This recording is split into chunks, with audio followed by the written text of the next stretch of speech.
Okay, so this is on solving equations with variables on both sides. So the essential question here is, how do you solve equations with variables on both sides? Okay, so we're going to start here with the steps to solving equations with variables on both sides. It says use inverse operations and the properties of equality to move the variables to one side of the equal sign. Then you're going to use inverse operations and the properties of equality to move the constants to the other side of the equation. Okay? Once you have all of the variables on one side and all of the constants on another, you're going to use inverse operations to isolate the variable. Okay? So let's go ahead and look at example number 1 here.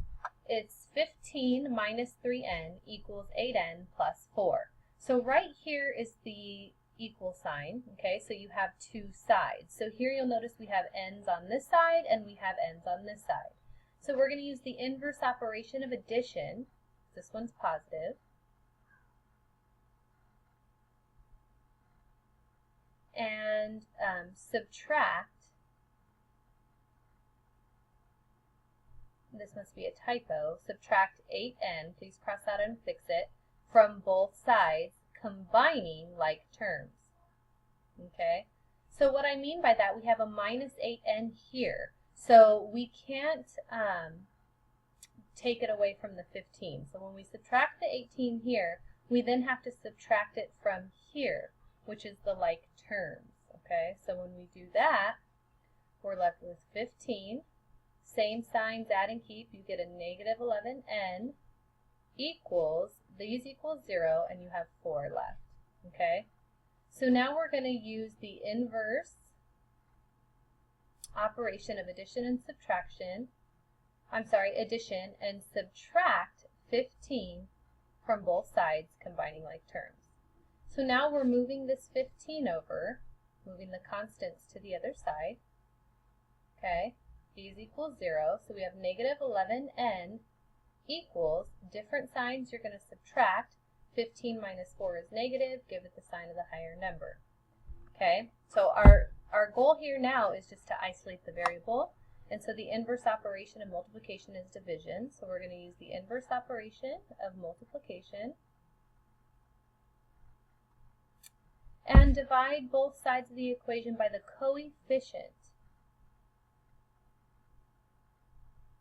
of n, which is negative 11 here. So divide both sides by negative 11, and n equals positive 1. Okay, so now let's go ahead and look at example 2. Okay. On example 2, again, we need to use the inverse operation of addition because we have variables on both sides here, and this time I'm going to move the 4x over to this side. So I'm going to subtract 4x from both sides, okay, combining the like terms. So you'll notice when I subtract 4x here, I'm not going to write it under the 5 because those are not like terms. So I'm going to subtract it from the other x term. Okay, so you'll notice moving the variable is a combination of inverse operations and combining like terms. So those equal 0, we have 8 left on this side, and then we bring down the 5, different signs subtract, you're left with positive 1x. So now we're going to use the inverse operation of addition and subtract 5 from both sides, okay, combining like terms. So I subtract 5 here, subtract 5 here, 8 minus 5 is 3, this equals 0, so we have 1x equals 3, which is the same as x equals 3. Now we could use the inverse operation of multiplication and divide both sides by the coefficient of x. The coefficient of x here is positive 1, so if you were to divide 3 by 1, you would get 3. Okay? Alright, so now what I want you to do is I want you to complete the independent practice here. So let's read the instructions together so that you don't miss it. It says solve the following equation 2 different ways, okay? 2 different ways. You will not get credit if you only do one.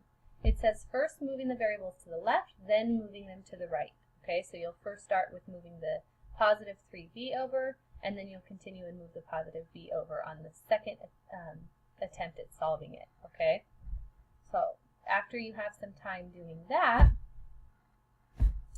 you will move on to the summary of your notes. It says, doesn't matter which variable term you choose to move, and you will use your previous problems to justify your answer to this question, and you will submit it via Edpuzzle.